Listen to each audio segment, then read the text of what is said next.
a 20,000 assistance dog for most people isn't something they can afford straight off the bat or originally, with all these rules and regulations from the organisations of what the dog can and can't do.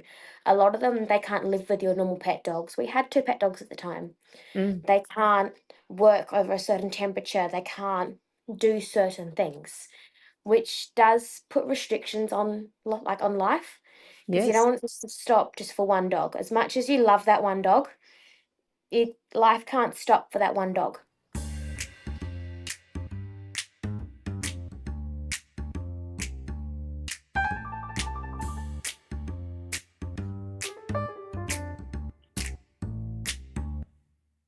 This is Chocolate and Coffee Break, a compassionate proposition, a space to share stories, bridge divides, and spark meaningful connections. So grab your chocolate, pour your cuppa, and let's break down barriers, one conversation at a time. And now, here's your host, Andrea Putting. And welcome to Chocolate and Coffee Break. Today I'm joined by Monika Gawen, a young woman who knows a thing or two about trust, intuition, and the kind of bond that only exists between a person and their dog. Monika has an assistance dog, which has changed her life and saved her life on many times. She's also a dog trainer and advocate, and a beautiful example of what happens when compassion goes beyond words. So grab your cuppa and a little chocolate and have a listen to this conversation. It's all about courage, connection, and the quiet ways we look out for each other. So welcome, Monika. It's lovely to have you here. Thank you for having me. You're welcome. So, what I like to do when I start the show is to get out one of my little conversation starter cards Yeah. and ask you a question. So, we like to start with this one, and it's, what's one thing you love about the work you do? Um, I love that you can see the dogs grow with you and the relationship and the bond, how it nourishes and how it grows, and how you end up getting that deep and meaningful bond with another animal, another dog. And they trust you to the nth degree. They trust you to lead them. They trust you to do the right thing by them. So building that bond does it all. Beautiful. And we will talk a little bit about your dog training a little later on.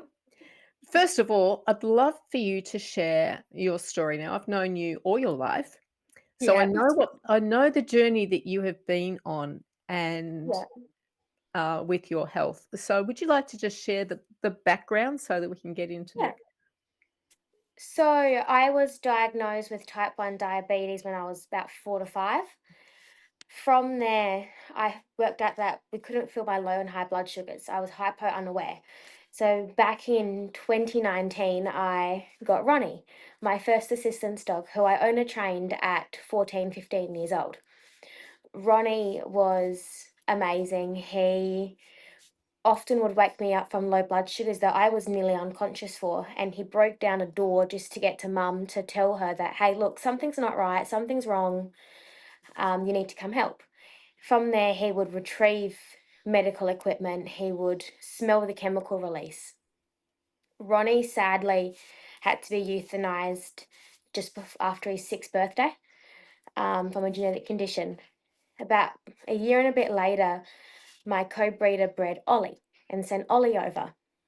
Ollie was never intended to be an assistance dog, but he naturally started alerting to low and high blood sugars. So we harnessed on that and started teaching him and training him and getting him into the job. From there, I've had a love grow for showing dogs and doing different sports with them, which can have its hassles with high and low blood sugars and diabetes, and later diagnosed high functioning autism. Because there's things like they start alerting in the middle of a ring, well, you can't always control what your own body does medically, so they will stop and they'll start alerting, which is great. It's also not sometimes you want them to just do what you're there for, but such is life. Um, so I started out having no idea how to train a dog, none at all. watched all the videos, read all the books, talked to a million people, tried 10 different ways, and then decided, well, actually, I like this piece of information from this way, this piece from this way, this piece from this way. Took it all, joined it together, and did my own thing. Mm. So, Fantastic. You yeah. are you're brilliant. So I'd like to just go back through some of those experiences Yeah. and look at what that meant to you and how you dealt with them at the time. So when was you become aware that dogs could help you in Um, Mum was researching, like when I first got diagnosed, she was researching, and diabetic alert dogs came up just through Google. And it was one of those things that to buy a dog fully trained is upwards of $20,000. oh, very expensive. Yes, and it wasn't something that was just in the budget at the time. So we couldn't make that happen. And she told me about it. I sort of half discovered it myself through the likes of social media and Facebook and YouTube and things like that. Then you're just paying the upfront cost with a normal puppy. So he was a curly coated retriever. We paid those costs to buy him, the usual puppy stuff, and we collected like saliva samples and trained him that way using to start off with a method out of America from Libby, who's MD Dogs, who specializes in trained diabetic alert dogs. So we learned all those methods, focused on them, started training Ronnie, and went from there because a 20,000 assistant, like $20,000 assistance dog for most people isn't something they can afford straight off the bat or originally, with all these rules and regulations from the organizations of what the dog can and can't do. A lot of them, they can't live with your normal pet dogs. We had two pet dogs at the time. Mm, They can't work over a certain temperature. They can't do certain things, which does put restrictions on like on life because you yes. don't want this to stop just for one dog. As much as you love that one dog, it life can't stop for that one dog. Mm, So we moved on. We found the owner training side and hooked onto that. Mum was originally worried how well it would work out mm. because you've got a 14, 15-year-old and an 8-week-old puppy, and where is this going to actually end up? We're going to end up with a nice family pet dog, a trained assistance dog, or is it going to go worse? Um, so went on with it.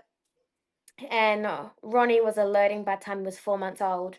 He'd started public access, and you would always catch me training Ronnie. We would do it every day, multiple times a day, overnight, everything. And those first few alerts he did as a puppy that were so clear made everybody nearly burst into tears. Oh, Um, absolutely. yeah, because we didn't think about fully pursuing the owner train thing until I collapsed at my sister's wedding Mm, because I couldn't feel the low blood sugar.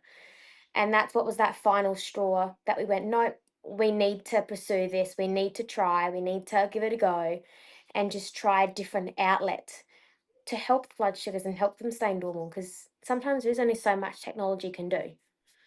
yes, and it can only do it if you can recognize it. So, for a lot of Yeah. people with diabetes, they can tell when their sugar's down and when it's up. They can feel in their bodies the difference, and so Mhm. they can do that. But you're unable to do that. So, Yeah. what actually happens? So, there's been times when before you had the dog that you could have just not because you haven't recognized that. Honestly, you could have died. Yeah. 100%. Yeah. Yeah, yeah, Especially if it happens and no one else is around and you are absolutely. by yourself or it's overnight or something like that. Yeah. So that would have been extremely scary for you, Mhm. and I know your mother was very scared Yeah. about that. She would have been very worried. She She probably was would have had a paranoid. lot of sleepless nights just watching you to Yeah. make sure that you're Mhm. okay. Yeah. Yeah, Yeah. so it's a bit of a worry when your child isn't well. Yeah. Well, it's not well, it's just has a condition that is life-threatening, so, Yeah. yeah, Yeah. very hard for her, and all of your Mm. family, and so it's been a good way of making life Mm. easier. So Yeah, it let's has just been a blessing. yes. So let's just jump to our break, and we'll have a little chocky break and listen to my sponsors who helped to make this show happen. When I hit perimenopause, all I heard was doom and decline until I took a sacred pause and I went searching for women who are radiant after menopause, like Dr. Christiane Northrup, Dr. Vandana Shiva, and the late Dr. Gladys McGarry, still shining at 103. In this book, I share their stories and wisdom and the magic that menopause truly holds. 7 Wonders of Menopause is a sacred reminder. You're not ending, you're returning. Available at independent bookshops in Australia and Amazon around the world. Did you know that only 30% of speakers are women and that only 13% of panels feature women? In order to change that, there is now a directory at womenspeakers.com.au where you can go and search for a speaker. We also have groups on Facebook and LinkedIn under the name Australian Women Speakers, where you can just go and post about your event and women will respond.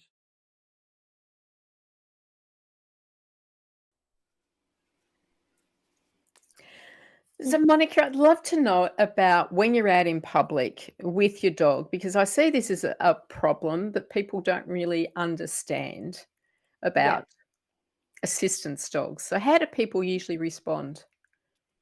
We get a few different responses. The nicest response is always just ignoring him. The other one is asking questions about him. Oh, he's not a standard Labrador or a Golden Retriever. What breed is he? What is his job? And the politeness. But with the politeness does come the abrupt rudeness. Some people don't see him as a Labrador, so they don't think his job's worthy enough. They don't see him as a guide dog, so therefore he's not worthy enough, which isn't the case. His job's just as important, and in some ways, tiny bit more important because you can't feel those blood sugars and there's an immediate danger. Mm, Um, I've had everything from businesses try to refuse the dog because he's not a Labrador, he's not a guide dog's dog. Why is he in here? And I've had other businesses allow just every family dog in, and I've had the assistance dog actually attacked by a pet dog in the shop because some are really lax on their rules and others are really, really strict. Um, I've had people try and tell their kids to race over and use the dog as a distraction because they're shopping and they don't want to look after their own kids. So they send the kids to the dog to, oh, go play with that dog. He's over there. Like, here's a toy. Go play with him. mm. And that's then distracting Ollie and at the time Ronnie from doing their appropriate jobs and actually helping protect me. Because as soon as they get distracted, their nose is not fully in tune, their mind's on a million different things, they're not focusing what they need to be focusing on. Yeah. And that is a big problem. So, there's a lot of different I've seen a lot of different breeds Mhm, as assistance dogs. So I think mhm. that's where people, because we're used to seeing the guide dog. People Yeah, understand that, but then they yeah, see somebody with a little dog. Sometimes yeah, it's only a little dog, and that's their yeah, assistance dog, and they don't yeah. understand. So No, they can don't. can any breed of dog be Yeah, an assistance dog? any breed of dog can be an assistance dog as long as they're not a banned breed in that country. Yeah. So any breed can be an assistance dog as long as they can do the tasks to migrate that handler's disability. So for Ollie, he alerts to the high and low blood sugars. He can go find people he knows. He can bring medical equipment. And for the autism side of thing, he can actually be a fake wall and block me from the public and just make a bit of a barrier, especially through times during Christmas time. Everyone is right up close to you. So he Mm, just gives that little bit of space and just makes a wall pretty much. yeah. You That's know, really helpful, especially for people yeah, who do have some anxiety, yeah, um, especially when they're in a crowded space. yeah. Having it can be really difficult because I know Hmm. quite a few people who have that kind of problem. They've got to go to the shop when it's really quiet or not go at all. Yeah, pretty So much. that helps you have a normal life. Yeah. And small dogs can do just as great of a job. Like they can be diabetic alert dogs, so they can alert by, say, pulling on their leash or jumping up at the owner and scratching them, depending on what their owner decides is an appropriate way to get their attention. Yeah. So what's some of the other things that assistance dogs can help with? They can help with so many things. They can alert to seizures, alert to blood pressure and cardiac events. They can detect chemical changes for anxiety. They can pull their handlers somewhere safer. I've seen dogs have buttons to call, like 000 or 911 in America, or Wow. whatever is that country and that person's service, like emergency service number. They can call them. Um, Pull wheelchairs, open doors. The list is endless. If a dog can physically do it, they can do it as a job as long as it migrates that disability. And every disability can be the same name, but be that little bit different or different for different people. And the dog has to then help that individual person and find a way to do it. Mm. Like I've seen diabetic alert dogs be in the car and their kids be in a building, a school or kindy, and the dog goes and alerts to their owner, like to the kid's mum. And it's like, oh yeah, you can't smell this from here. Well, actually, they can. They can smell it at a distance, smell it through buildings. So if there's a breeze going through and the Yeah. windows are open and it's coming out, They know they can smell something's it. wrong. Yep, I've Yeah. seen dogs for autistic kids know tracking abilities, so they can actually track where the kid is if they're a runner. And if the kid says taken off out the front door down the road, the dog can follow their scent and help find them. Brilliant. Well, the list really is endless. Yeah. There are Yeah. so many different dogs with so many different disabilities. Muscle weakness can be one. Ehlers-Danlos syndrome is another one that's quite common now. So many jobs that they can do. Yeah. So what are some of the things that you want how you want them to respond when they see an assistance dog? What's the best way for them to respond? To ignore them. They're there for a job. They're classed as medical equipment under the law, so they're actually no different to a wheelchair or a cane or a walker or anything along those lines. They are no different. So just to ignore them. Maybe walk past, smile. If you really want to know, talk to the handler, ask them about the dog, what their job is, and if the handler wants to open up to you, they will, but don't push for answers. If they don't want to share what their condition is or the dog's trained to do, they're not going to. If the handler doesn't want to speak too much that day, they might give you a very broad answer. Whereas if they're really chatty that day, they might give you a more in-depth answer and talk to you further.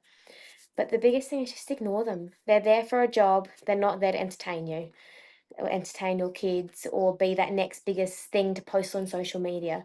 I have people, like I can be walking through the airport and I had about 10 people just try and take photos of Ollie. Just walking through the airport to a gate. Nothing special, just took so many photos of him. And it's just, Yeah. would you go and take photos of a wheelchair? Would you go and make a big deal of a wheelchair and comment to your friends and everything? You really wouldn't. So don't do it to a dog. I No. don't mind people coming up and saying, "Oh, he's not a Labrador," asking what breed he is and talking about him. And if I get a really nice vibe from you, I'll let you pat him.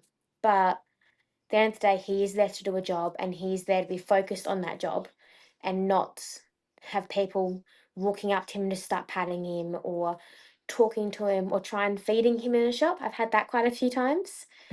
Gosh. Like, okay. He doesn't have allergies, but if he did, we could be getting in some issues there. So you Yes. don't you don't feed dogs you don't know. No.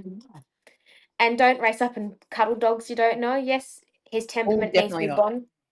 he needs to be bomb proof because he's an assistance dog, but that doesn't mean he wants to have someone he doesn't know race up and grab his face. Yes, absolutely, and you wouldn't do that normally anyway because you don't know how they're gonna respond. You wouldn't, but you see it with assistance dogs Yeah. all the time. So let's jump to another quick break for some more sponsors, and while we're having this break, why not subscribe, like, or comment on the show? Introducing 123 Read to Me. We give books to children who don't have books so they can succeed. help us give away books to supported playgroups, kindergartens, schools, community events. Come and sort books. Donate money. $5 equals one book in the hand of a child. Because just one book a day creates clever, kind and confident kids. 123 Read to Me. If this interests you, let's talk. You've ticked the boxes: career, commitments, calendar that's more packed than your pantry, but something's still missing. In Compassionate Purpose, Andrea Putting invites you to stop chasing busy and start living with intention. This book is about real fulfillment through small acts of compassion, purpose-driven service, and meaning that last. No pressure, no perfection, just purpose with heart. Compassionate Purpose, Discovering a Life of Fulfillment. Search for Andrea Putting on Amazon. Monika, I'd love to explore now. You've gone from training your own dog for your health Mhm, because you needed this dog mhm. to now becoming for your work as a trainer. Yeah, So what enticed you into that world? helping other people. Helping other people get that freedom that only a dog can sometimes give them, and that freedom that lets them go live a normal life, not have another person with them all the time. If a diabetic alert dog, not stopping and checking those blood sugars all the time. It just gives them that freedom to move out and move away and be a functional human being, not have anxiety or a medical issue or anything like that. So that's a really good thing. I'm sure this makes you feel good that when you're able to help somebody with a dog. Yeah. Yeah. So how do you find the dogs have helped you to learn to communicate with people and Um, be more open to them? the dogs has been a freedom. Like I was always relying on mum to make sure everything was going okay, and in case something went wrong, not knowing until last minute and needing help in those situations. Whereas the dogs have helped provide that level of freedom, and they're able to just go out with friends and have those social connections because the dog's there. Yeah. It's a Mm. really wonderful thing that you're doing. Yeah. And I know I've also seen on social media that you train show dogs as well and win lots of awards. Yes. Ollie currently is multi-purpose diabetic alert dog, but also number one Legato in the country. So he's done a lot of winning to get to that point, and hopefully will continue to do a lot of winning. Then I've got other puppies and other dogs coming up behind him, but nothing beats Ollie. He's Mr. Perfect. So that just shows what a good trainer you are. Yeah. Yep. So what do you think the animals can teach us to be more patient and more present with people? Yeah. They definitely help teach you to be more patient, more present, and more relaxed with people. Give you, they make you slow down. They need to be walked, they need to be trained, they need to be fed. They're making you take time out of a busy schedule to spend time with them. Yes, and I guess you have kind of have the horrors when you see some people's dogs, the way they behave and because Oh, no one's yeah. training them. Or in grooming. They come in matted or neglected in that aspect. Yeah. So it's really important having dogs trained, I believe. Yeah. Yeah. So I've just come back from Europe, and in Europe, you find that in certain countries, say, for example, in Switzerland, you'll go into a restaurant and the dogs will be in the restaurant as well, even if it's a five-star Mhm. restaurant. So Yeah. people are obviously training their dogs so much more than what they do Yeah. here. Yeah, they are. So what is it that makes a good assistance dog? Temperament. They have to have a good temperament and a good drive to work with their handler. Mm. So Mhm. you have to train the handlers as well. What Yeah. makes so how People that are does willing to learn. yeah, so what's easier, the dog or the handler? The dog. Mhm. Yeah, because I suppose some people may have never had a dog before. Yeah, they don't, and it's their first dog, and you've got to help teach them. And How do you think all of this has shaped your Mhm. conditions, has shaped your connection to animals and the ability to train them? Do you think that It's definitely grown it and helped me give them that time and build that knowledge on dogs and be able to help other people. And it's taught me to stop and spend time with them in a busy, rushed business day. yeah, because I know when you're a busy day and you just keep going because you have Mm, to, yeah, and the pets can easily be neglected. We yeah. just keep going, and we'll get back to that. We'll get back to Mm, them.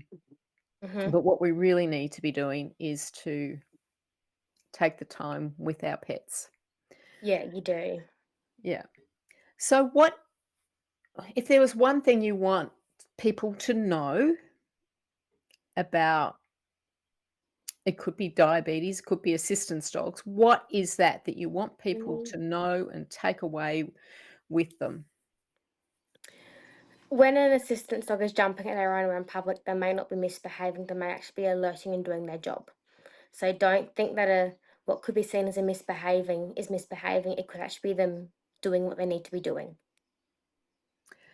So that's a good thing for us to know as well, in Yeah, that if we see an assistance dogs, because assistance dogs always have a harness on so that we know yeah, that they are an assistance dog. yeah. So if we see them and they're jumping around like that, Mhm. should we then would it be good for us to go to that person and see if we can offer them any assistance? If the owner is physically standing and okay, no. If they're looking like they might collapse or faint or are trying to sit down, then going, I'm just going, hey, do you need a hand for anything? But while ignoring the dog still. Yeah. So it could be just stand back and watch to make sure that Yeah, they're responding, yeah. that they feel okay and Mhm. that life is going to get back to normal now because they've got the Yeah, dog with them. yeah. Let the dog do their job. Yeah, because dogs, that's what the dog's there for. Yeah, pretty much. So, Monica, share with us how people can learn more about what you do. You can follow the dogs page at Glenstar NZ and Glenstars AU. And Yeah. from there, I'm happy to help message people and help businesses and people work out assistance dogs and go further, along with lots of photos of Ollie out working in shops. Fabulous. So, this week's Brew the Change challenge is to simply pause before you attune how, because we often walk past the quiet heroes every day. Person who Mhm. looks tired in the checkout line, the friend who cancels plans because they're running on empty, colleague who goes quiet instead. So take a breath, offer a smile, and give some space. So, until we meet next time, let love be the loudest voice.